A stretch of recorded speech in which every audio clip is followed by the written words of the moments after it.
Hi, it's Jasmine. Last week, we brought you part one of the Harvard Plan, our collaboration with WNYC's On the Media, looking at how American colleges and universities have become a punching bag, with a focus on the oldest and richest one, Harvard.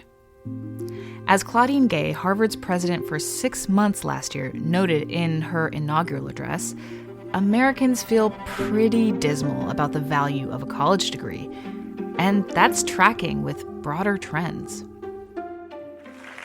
We are in a moment of declining trust in institutions of all kinds, of endless access to information, but doubts and conflict about who and what to believe, of political polarization so extreme that gridlock is preferred to pragmatic collaboration. Later, Gay and 2 other presidents came in for a pummeling on national TV, courtesy of an institution with even lower trust, Congress. Do you believe that type of hateful speech is contrary to Harvard's code of conduct, or is it allowed at Harvard?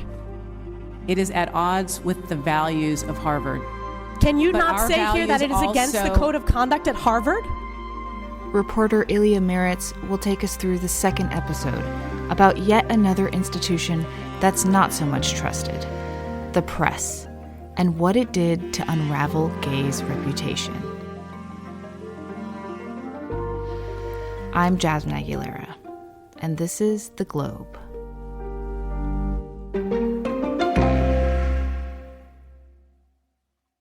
The Yale Halloween costume controversy of 2015 is not much remembered today.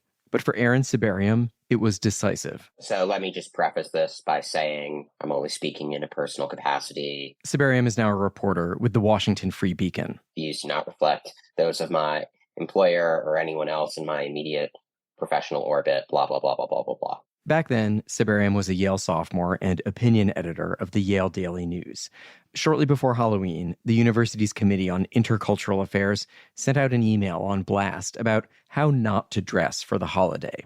Avoid cultural appropriation. Be respectful of everyone. Don't wear offensive costumes.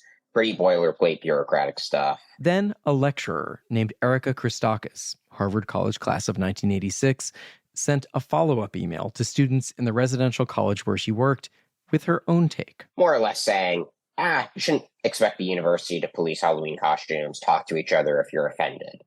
That was really it. Christakis, who is an early childhood specialist, opined, is there no room anymore for a child or young person to be a little bit obnoxious, a little bit inappropriate, or provocative, or yes, offensive? And campus goes crazy. Oh my God, she's defending blackface. She's X, Y, and Z. Then her husband, a Yale professor, also got swept into it. And next thing you know, her husband, who's the head of the whole residential college, is encircled by screaming students in the courtyard. Sending out that email, that goes against your position as master. Do you understand that? Then no, I don't agree with that. Then why the did you accept the position? Because Who hired you? I have a different vision. It became a whole thing, with The Atlantic, The New York Times, and other news outlets getting in on the story. The editors of the Yale Daily News, of which Sibarium was one, met to decide what kind of editorial they wanted to write on this. It became very clear 2 minutes into the meeting that anyone who pushed back was going to get called racist. Sibarium was in the minority, but as the opinion editor, it fell to him to write a piece that reflected the majority view, not his own. And so I ended up having to write this sobbing, saccharine editorial about how horrible people of color at Yale are treated, and how the administration hasn't done enough to elevate their voices, blah, blah, blah, blah, blah. And obviously I didn't believe in any of this. You know, I thought the whole controversy was nuts. He saw how it resonated, though, and he wanted to cover colleges in the aggressive, skeptical way he thought they deserved. So after Yale, he found his way to the Washington Free Beacon, a pugnacious right-wing outlet whose motto, flanked by 2 cartoon missiles, is covering the enemies of freedom the way the mainstream media won't. There he made college controversies his beat.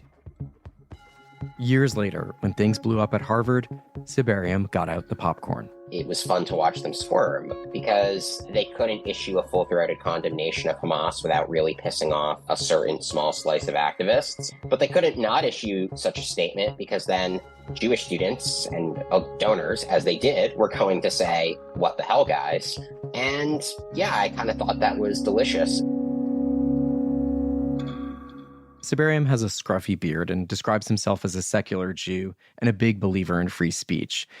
He wasn't writing much about the Harvard crisis until one day, just after the congressional hearing where Claudine Gay testified, he received a tip from an anonymous source. It was about Claudine Gay's plagiarism, so I thought, wow, this could be big, but I don't want to get my hopes up. He did his due diligence, and the tip checked out. On December 11th, 2023, his story ran in the Free Beacon, asserting that Gay had taken from others' work on 4 papers published between 1993 and 2017. Harvard's rolling crisis had entered a new phase. The university says Claudine Gay has now asked that corrections be made to her 1997 dissertation because of what it called inadequate citations. In a statement to multiple news outlets, Harvard says the university reviewed more of Gay's academic work and that the president plans to update her dissertation to correct instances of, quote, inadequate citation, stopping short of calling it plagiarism. I found reviewing Claudine Gay's alleged plagiarism to be tedious. It's about matching 4 words here, 6 words there, about a paragraph that looks to be around 70% the same as someone else's work, and so much academic jargon. Some of the alleged lapses are in the description of methods or the review of others' writing. Language here can be jargony and formulaic and repetitive, and that's expected. It seems clear, though, that she was at best sloppy. Even professors who are sympathetic to Gay say they are troubled by this stuff. But I'm calling it alleged plagiarism because Harvard's own review did not conclude Gay's errors met its standards for plagiarism. Instead, it said she had left out citations and quotation marks in several articles. The reviewer said Gay's work still stands as original and that she did not intentionally claim other people's work as her own. After that review, yet more examples of Gay's alleged lapses were reported. We now come to the scuzzy side of this whole affair. The plagiarism allegations fueled attacks on Gay that were ugly and personal. Claudine Gay has revealed she faced death threats and was repeatedly called the N-word in recent weeks as a right-wing effort to Gay and her family began receiving 24/7 police protection. You might as well murder somebody in academia if you're going to plagiarize your dissertation, okay? Harvard is committed to DEI, and Claudine Gay's race protected her from losing her job. It's outrageous. That's right. The president of what is supposed to be America's most prestigious university is accused of plagiarism on top of everything else. That was the public side of the plagiarism conversation. I want to show you what I've learned about what was going on behind the scenes. These plagiarism allegations didn't come out of nowhere. They emerged from a complex web of tips and axes to grind. The whole picture may never be clear, but it's useful to examine what we do know, because a close reading of one academic's footnotes and quotation marks became a referendum on diversity, equity, and inclusion. 8 years after the Halloween costume flap that crystallized things for Aaron Siberium, he landed a story that helped to oust a college president. But Siberium didn't get to break that news, because hours before the Free Beacon published his story, he was scooped by another critic of campus life. I was just kind of like, I'm not the first one. Damn it. And behind that scoop, there's a tale involving one of America's most active culture warriors. In 2019, a man named Christopher Rufo appeared on Tucker Carlson's show on Fox for the very first time. He was talking about the homelessness problem in Seattle, where he then lived. Rufo's look is clean-cut young dad. He speaks in complete, forceful sentences. He must have made good TV because he was invited back. By 2020, Rufo had pivoted from quality of life issues in cities to a different problem. Critical race theory, in simple terms, is an academic discipline that holds that the United States was founded on racism, white supremacy, and patriarchy, and that those forces are still at the root of our society today. Tucker, this is something I've been investigating for the last 6 months, and it's absolutely astonishing how critical race theory has pervaded every institution in the federal government. And what I've discovered... It's not a benign philosophy about teaching racism. It's a radical philosophy that's rooted in Marxism. Right after one of these appearances, then President Trump ordered government agencies to cut back sensitivity training programs. There seemed to be a direct line from Rufo on the TV to an executive order, as the New York Times noted. Now, so many of Harvard's critics are alumni, Elise Stefanik, Bill Ackman, and so on. Not so many people know that around this time, Christopher Rufo enrolled at Harvard. Specifically, he entered a master's program, getting his degree in 2022. It was at the Harvard Extension School, a way easier to get into institution than other Harvard schools. It's designed for working adults, and much of the instruction happens online. When Rufo published his book, America's Cultural Revolution, his dust jacket bio touted his master's from Harvard. Rufo's book has become a Bible to the critics of wokeness at universities. It traces the intellectual roots of current efforts at diversity and racial reconciliation back to the radicals of the 1960s and 70s. He promoted the book on podcasts. The critical race theorists were very focused on building a pedagogy. When their revolutions failed, he says, they retreated to the universities, incubating many of the concepts that have become huge today. Systemic racism, whiteness, white privilege, intersectionality, etc. These kind of core set of ideas that are now ubiquitous. At one time were really marginal academic ideas limited to just very few of these scholars and intellectuals. For some influential Harvard alums, Rufo's ideas were transformative. Bill Ackman, hedge fund billionaire, Twitter influencer, Harvard College class of '88, called Rufo's book, America's Cultural Revolution, quote, one of the more important books I've read. And another hedge fund billionaire and Harvard College grad class of '89, Ken Griffin, has referred to, quote, this cultural revolution in American education. Just a few months earlier, Griffin seemed to be happy with Harvard. In the spring of 2023, the university announced a $300 million gift from Griffin to the Faculty of Arts and Sciences, then led by Claudine Gay. Totally unrestricted. Within a year, he changed his tune completely, calling American college students, frankly, just like whiny snowflakes.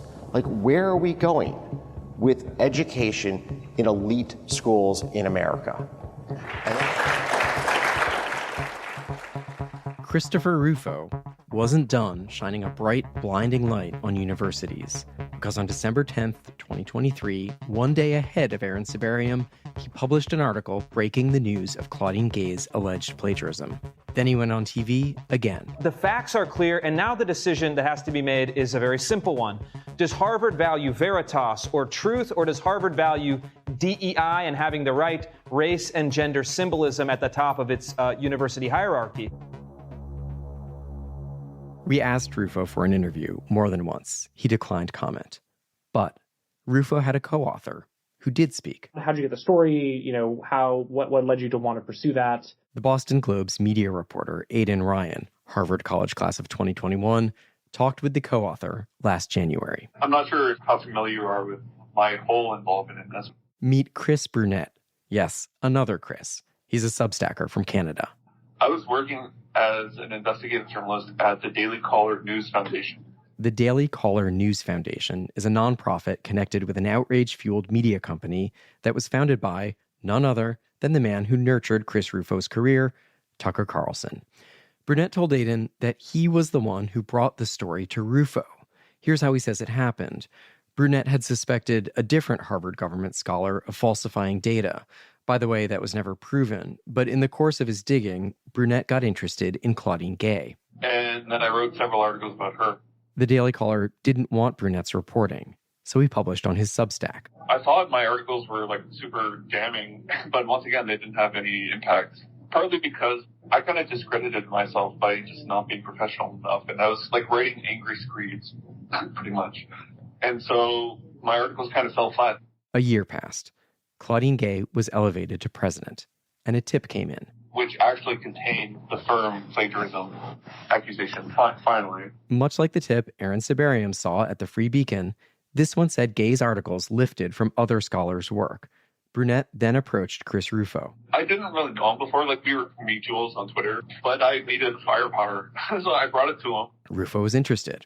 They spent a few days reporting it out. And we published it, and his initial tweet got At first, it got 100 million impressions. It's probably like 200 million now. After years of digging in the wilderness, Brunette finally had a reporting coup that would get him noticed. He told Aiden he had actually logged his own time in academia. He wasn't just reporting on it.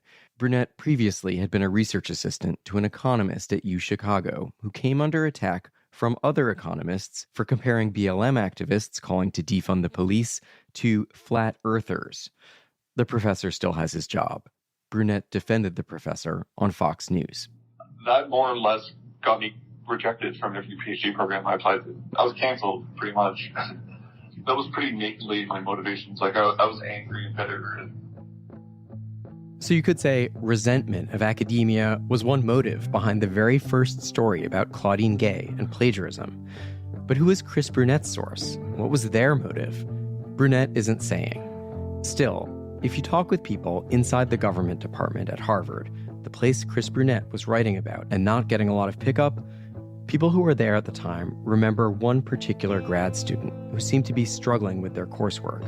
This student hurled a lot of accusations at a lot of people in the department about scholarly misconduct. We really don't know whether this person was the source. When I reached them by email, they didn't confirm or deny any role. But they did include in the message the ugliest things I have ever seen written about Claudine Gay. Just a note, the Chris and Chris reporting team is no more. After their initial success, Rufo steered a fellowship to Brunette to support his work. But then, according to Rufo, Brunette started a lot of fights with their colleagues. He also spread anti-Semitic content online and called Rufo an Israeli asset. According to Brunette, Rufo has blocked him on Twitter.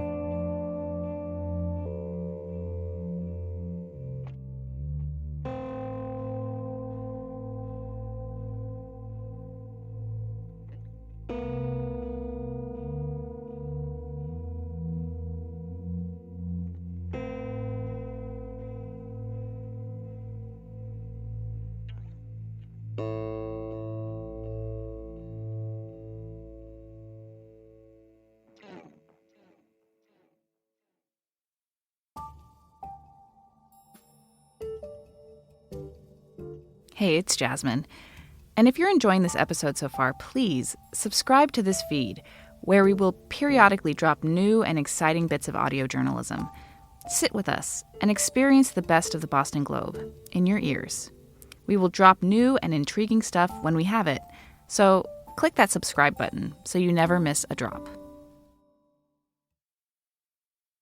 So, I have so many questions. I asked the Free Beacon's Aaron Sibarium to help me untangle how he and the Chris's, Rufo and Brunette, came to report close to the same story at nearly the same moment. Rufo has called it a team effort. Were you aware of each other reporting? Did you know somebody else was on this story? Were you guys communicating? No, I did not. And there was absolutely no coordination of any kind. And I genuinely did not know that they were on this. Sibarium says it was pure happenstance. In fact, he was a little upset when the Chris's published first. But then he saw the effect of one story landing right after the other, and he was pleased. There was this really effective, almost 1-2 punch. What's more, it created a permission structure, Sibarium's words, for mainstream outlets to pick up a story they might not have assigned on their own. And from that moment on, the narrative just totally was out of the control of Harvard. The New York Times was particularly activated, pulling in reporters from other beats to cover the story. I counted close to 50 pieces in the Times focused on this crisis just in the 3 weeks between the plagiarism allegations surfacing and Gay's resignation as president. The Boston Globe went big too, of course, hometown paper. One editorial blamed Harvard for muddying what should be a clear-cut line about plagiarism in its effort to defend Gay. Still, I was curious about the origin of Sibarium's reporting, which, like the Chris's, began with a tip.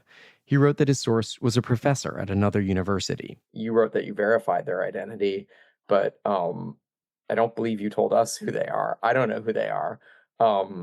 What can you say about the source of the allegations? I mean, I can't say much more than what was reported, which was that anonymous individual who's a professor at another university. It's kind of stunning how many tips were circulating about Gay's scholarship in the fall of 2023. Aaron Sibarium got one, so did Chris Brunette. I've seen a tip from an anonymous email account sent out the day before the Big House hearing, apparently to 5 different news outlets. On top of that, the New York Post had been working on its own plagiarism story, but when the Post approached Harvard for comment, Harvard's lawyers responded that publishing the piece could be defamation. That did, I think, create a rational fear in the complainant's mind and reinforce the complainant's desire to be anonymous. In terms of my own and I think other people's motivations for the story, I just think it is newsworthy that the president of the most famous university in the world plagiarized. All that said, for a guy who enjoys the cut and thrust of debate, Sibarium also concedes a lot of points. It's like he thinks, on some level, that the whole storm around Claudine Gay was an overreaction. The alleged plagiarism, not that bad. It was not on the same level as a lot of other people who have since been caught up in plagiarism scandals. Was she really the apostle of DEI she'd been made out to be? I honestly don't, even though I was emphasizing the DEI stuff, I kind of get the sense that she embraced that in large part because she thought that's what everyone wanted to hear. And what about his own work, pointing a big finger at real people, academics and administrators? He told me he feels badly when one of these people becomes a target for hate. But to write about an issue, you need a protagonist. It's frankly impossible to scrutinize them without there being some kind of main characters who get caught in the crossfire. He told me about some deans at Columbia whose text messages he obtained and reported on. They contained some troubling stereotypes about Jews. It wasn't like virulent anti-Semitism, but they maybe touched on some tropes that were troubling. They ended up resigning. So I think that all of those deans are like evil monsters who hate Jews. No, like, of course not. But you know that's how your stories are gonna occur. I know. For people when they see them. I know. I just don't know any other way to surface this stuff. In 2015, Aaron Sibarium was appalled by what he saw as politically correct posturing at Yale that targeted 2 administrators over Halloween costumes.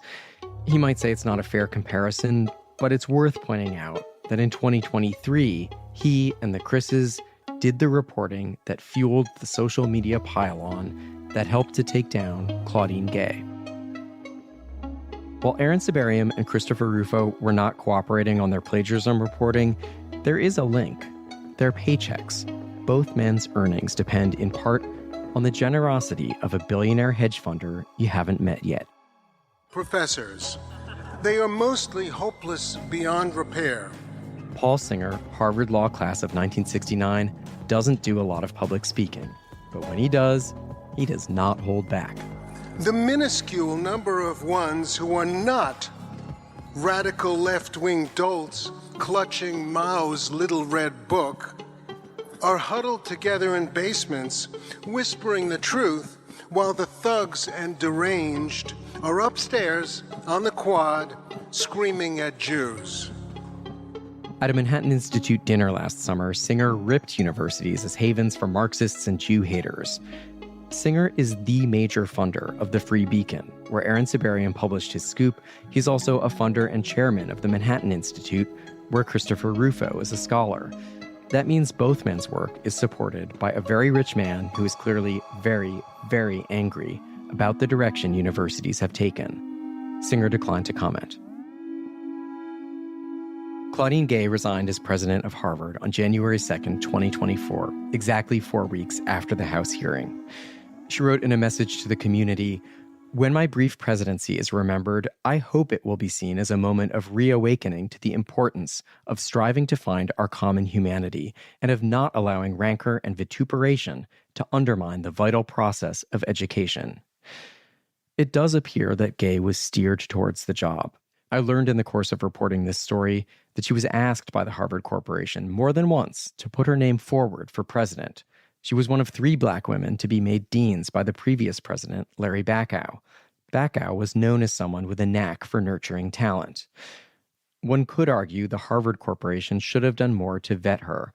and once she was hired, that they should have prepared for a possible backlash. Claudine Gay is now gone. We've exposed the DEI regime, and there's much more to come. The day after Claudine Gay resigned, Christopher Rufo claimed credit for her downfall with a piece in the Wall Street Journal. Throughout the campaign, he wrote, I adopted the unorthodox approach of narrating the strategy in real time, explaining how conservatives could shape the media narrative and apply pressure to Harvard. He linked the offensive against Harvard to ones against Disney, Target, and Bud Light, and noted approvingly that Florida, Texas, and other states have banned diversity, equity, and inclusion programs at public universities.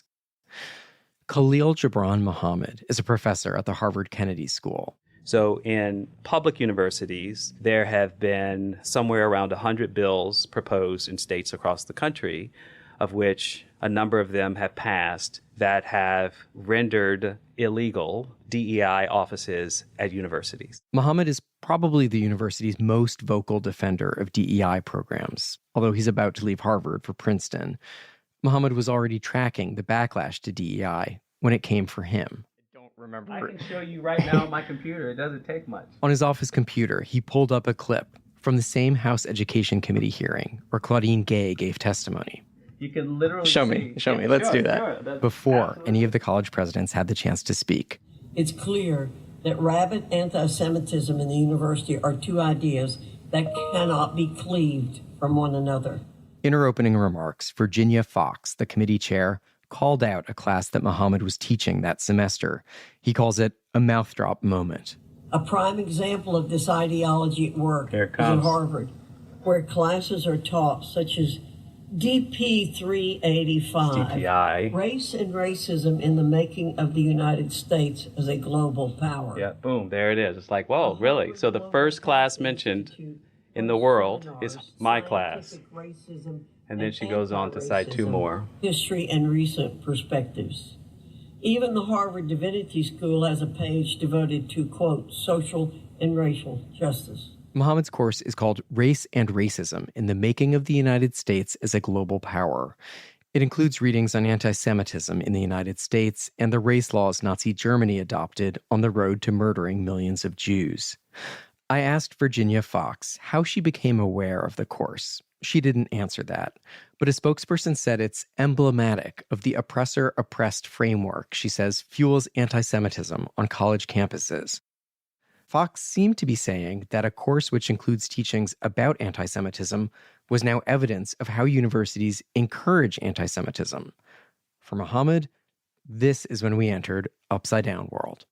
How did a concern about what the university leadership was doing to protect Jews come to blaming me and others who teach about race and racism on this campus as the root cause of the problem? Muhammad freely concedes that some DEI workshops can alienate people. As for where Jews and anti-Semitism fit in, he says the DEI framework was originally conceived around racial, not religious identity. It missed a lot. So is it a fair criticism that many DEI offices weren't built to address religious-based discrimination? Yes, I would agree. That's changing now, he says. What I see is that DEI has become one of those terms that's prisoner to our increasingly stupid, social media-fueled discourse. Governor, some Republicans are trying to blame the bridge collapse on policies that encourage workplace diversity. For example, this absolutely incredible exchange between CNN's Dana Bash and Wes Moore, the governor of Maryland, after the Francis Scott Key Bridge collapsed. Moore is black. A Utah state representative who is running for governor tweeted, quote, "This is what happens when you have governors who prioritize diversity over the well-being and security of citizens." The Key Bridge was completed in 1977. It was rammed by a container ship. Another Republican running for Congress in Florida posted, "DEI did this." What's your response? Actually, let's not hear Governor Moore's response. Let's look at the effects of the DEI panic. Slavery, for example, cannot be taught in the state of Texas currently to kids in school, except as an aberration with America's founding principles of liberty. But it's more of a contradiction because we have a very difficult time explaining why we had slavery longer than we've had freedom in this country. So it doesn't make sense. It doesn't pass academic muster. It is a lie Texas is legislating a lie. The DEI panic had the most success initially in red states and in public institutions. Now, Mohammed says, it's making inroads in elite private schools. Just 4 years ago, Claudine Gay's predecessor as president, Larry Bacow, started using terms like structural racism and white supremacy. The university accelerated a diversity plan. You could say the rapid adoption of inclusion programs at places like Harvard and Disney was its own kind of social media-fueled contagion. In any case, it's over now. Harvard's new president does still talk about diversity as a core value, but Mohammed sees quiet retrenchment.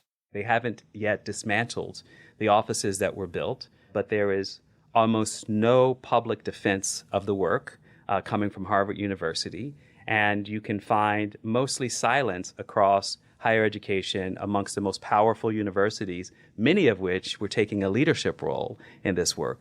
Was it possibly a mistake I mean, given the ferocity of the counter-reaction, and as you say, the fact that in many parts of the country now, a lot of this history can't even be taught, or not taught with the fullness that you feel it deserves,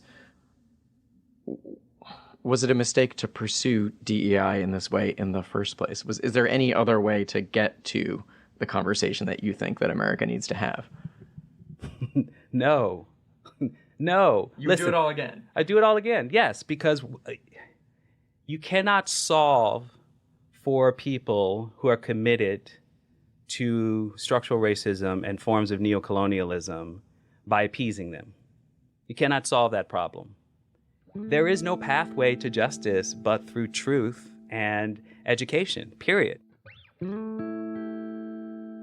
There is an insane circularity to these fights. The critics say that college campuses have become ideologically rigid and intolerant of dissenting viewpoints, especially conservative ones. This is what Aaron Sibarium saw in the Halloween costume controversy. Their solution, as espoused by Virginia Fox and Chris Rufo, is to drop DEI, to tell teachers what they can and cannot teach, and to silence liberal voices. So who here really believes in free speech and academic freedom?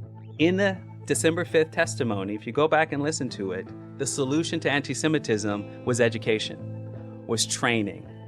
Every faculty member and every student at your university should be taught about the history of anti-Semitism. How many classes do you have on anti-Semitism? How many Jews are teaching the history of their people? I mean, so they're right, actually, which only shows you the moral duplicity and their critique of race and racism as something that is destroying higher education, that promotes censorship, doesn't promote free thinking. In the months after Claudine Gay resigned, Chris Rufo lobbed accusations at more black women at Harvard, saying their scholarly work was inferior. Those women kept their jobs. Pro-Palestinian encampments sprouted up on campuses across the country, keeping colleges in the headlines. The time has come to reclaim our once great educational institutions from the radical left, and we will... And the founder of Trump University, a now defunct, unaccredited, for-profit, sham institution of learning, promised to use the power of the government to squeeze real universities. Our secret weapon will be the college accreditation system. That's next week in the third and final episode of The Harvard Plan.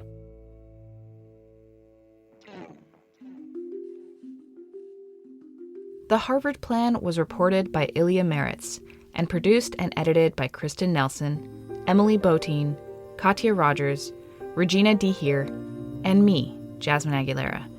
Our composer is Jared Paul. Our engineers are Jennifer Munson and Brendan Dalton. Our fact-checker is Matt Mahoney. Special thanks to Boston Globe's managing editor, Jen Peter, and Boston Globe's executive editor, Nancy Barnes.